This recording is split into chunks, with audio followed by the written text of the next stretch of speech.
नमस्कार दोस्तों, कैसे हैं आप। फिर से स्वागत है आपका कहानी चौपाल में। कहानी को आखिर तक जरूर देखें। अगर अच्छी लगे तो लाइक और चैनल को सब्सक्राइब जरूर करें।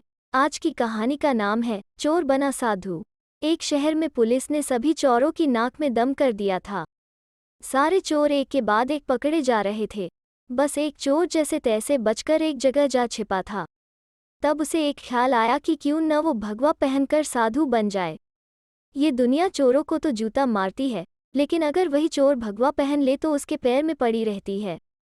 इस प्रकार चोर साधु बनकर रहने लगता है। पाखंडी साधु में एक कला थी कि वो बोलने में बहुत माहिर था। प्रवचन तो उसके बाएं हाथ का खेल था। इस कारण उसके बहुत से शिष्य बन जाते हैं। कई लोग उसके आगे पीछे घूमने लगते हैं। उसे मुफ्त में खाने को मिलने लगता है। बस उसे सांसारिक जीवन छूटने का दुहक रहता है। पाखंडी साधु जंगल में अपने शिष्यों के साथ रह रहा था। तभी उसके आश्रम में एक सेठ आया। सेठ को भी पाखंडी साधु ने अपने बोलने की कला से प्रभावित कर दिया। साधु से मिलकर जब सेठ अपने घर पहुंचा तो उसे एक ख्याल आया। असल में सेठ को एक दुविधा थी। उसके पास बहुत सोना था, जिसे चोरों के डर के कारण वो अपने घर में नहीं रख सकता था।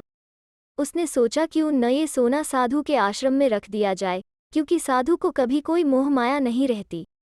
वो तो भगवान का रूप होते हैं। किसी को ऐसे देवता पर शक भी नहीं होगा कि उनके आश्रम में सोना गड़ा हुआ है। ऐसा सोचकर सेठ दूसरे दिन सोना लेकर पाखंडी साधु के आश्रम आता है और उससे पूरी बात बताता है।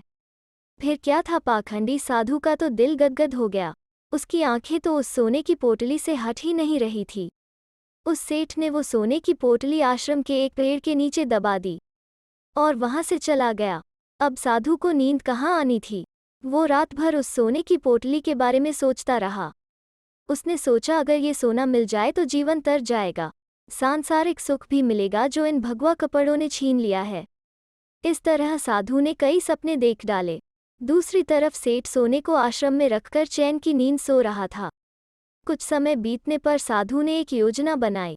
उसने सोचा कि वो इस सोने को लेकर चला जाएगा और सेठ को शक ना हो, इसलिए वो उसके घर जाकर जाने की बात कहेगा, ताकि सेठ को ये ना लगे कि साधु सोना लेकर भागा है। अगले दिन साधु सेठ के घर जाता है। सेठ के पास एक व्यापारी बैठा होता है। साधु को आता देख सेठ खुशी से झूम जाता है और कई पकवान बनाकर खिलाता है। साधु सेठ को अपने जाने की बात कहता है। इस पर सेठ दुखी होकर उसे रोकता है, लेकिन साधु कहता है कि वो एक सन्यासी है, किसी एक जगह नहीं रह सकता, उसे कई लोगों को मार्गदर्शन देना है। ऐसा कहकर साधु बाहर निकलता है और जानबूझकर सेठ के घर का एक तिनका उठा ले जाता है। थोड़ी देर बाद साधु वापस आता है, जिसे देख सेठ वापस आने का कारण पूछता है। तब साधु कहता है कि आपके घर का यह एक तिनका मेरी धोती में लटक कर मेरे साथ जा रहा था, वही लौटाने आया हूँ।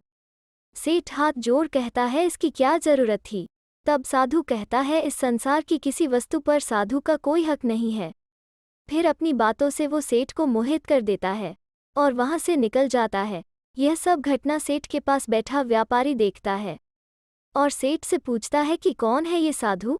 तब सेठ उसे पूरी बात बताता है, जिसे सुनकर व्यापारी जोर जोर से हंसने लगता है। सेठ हंसने का कारण पूछता है। तब व्यापारी उसे कहता है, तुम मूर्ख हो, वो पाखंडी तुम्हें लूट कर ले गया। जिस पर सेठ कहता है, कैसी बात करते हो, वो एक संत हैं, बहुत ज्ञानी है। व्यापारी कहता है, अगर तुम्हें अपना सोना बचाना है तो उस जगह चलो जहां सोना दबाया था। सेठ उसे वहां लेकर जाता है और खुदाई करता है, लेकिन उसे कुछ नहीं मिलता। वो रोने लगता है। तब व्यापारी उससे कहता है, रोने का वक्त नहीं है, जल्दी चलो, वो साधु दूर नहीं गया होगा। थोड़ी दूर जाने पर सेठ और व्यापारी उस पाखंडी साधु को ढूंढ लेते हैं।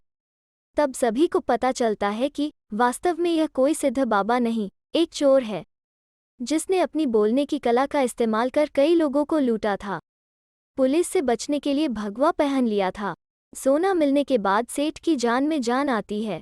सेठ व्यापारी से पूछता है कि उसे कैसे पता चला कि यह साधु पाखंडी हैं। व्यापारी ने कहा, वो साधु बार बार अपने आप की तारीफ कर रहा था। संत कितने महान होते हैं, बार बार यही दोहरा रहा था। जबकि जो सच मायने में संत होते हैं, उन्हें इस बात को दोहराने की जरूरत नहीं पड़ती। इसलिए मित्र, आज के समय में जो भगवा पहनकर प्रवचन देते हैं वो सभी संत नहीं होते। तो दोस्तों कैसी लगी आज की कहानी? अगर अच्छी लगे तो शेयर, लाइक और चैनल को सब्सक्राइब जरूर करें। फिर मिलते हैं एक नई कहानी के साथ।